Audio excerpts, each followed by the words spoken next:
បាទសួស្តីប្រិយមិត្តទាំងអស់គ្នាខ្ញុំបាទសូមជូនព័ត៌មានមួយដែលរន្ធត់មួយទៀតហើយគឺដែលមន្ត្រីម្នាក់គាត់បានបំផ្ទុះក្របបែកបាទសម្រាប់ប្រពន្ធរបស់គាត់ដែលជាគ្រូបង្រៀនហ្នឹងហើយខ្លួនឯងគឺរងរបួសដែលហេតុការណ៍មួយនេះបានកើតឡើងនៅក្នុងខេត្តរតនគិរីជាក់ស្ដែងយោងទៅតាមទូរទស្សន៍ខេត្តរតនគិរីគឺបានដឹងថាដោយសារតែមានបញ្ហារកម្មរកុសនៅក្នុងគ្រួសារ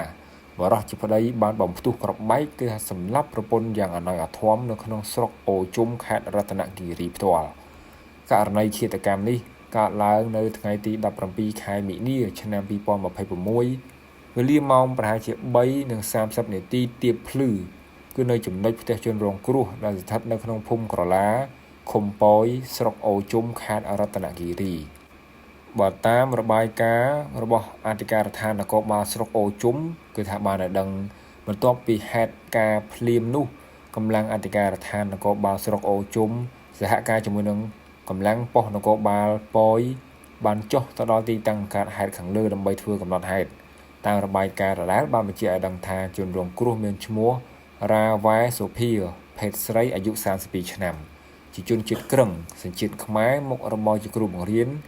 ជាប្រពន្ធដែលបានស្លាប់នៅនឹងកន្លែងកើតហេតុនៅក្នុងបន្ទប់នោះហើយដោយឡែកជនបង្កប់ឈ្មោះថាកាទ្រីងកើលភេទប្រុសអាយុ40ឆ្នាំជាជនជាតិក្រឹង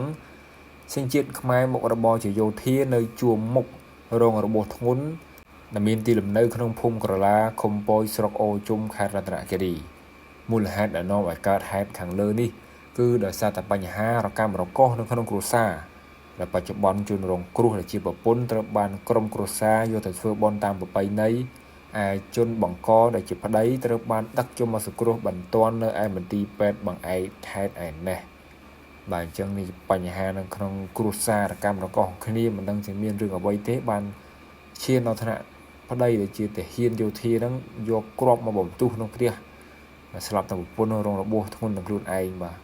អញ្ចឹងពីខ្ញុំបានព័ត៌មានក៏មានតែប៉ុណ្ណេះផងដែរសូមអរគុណសូមជម្រាបលា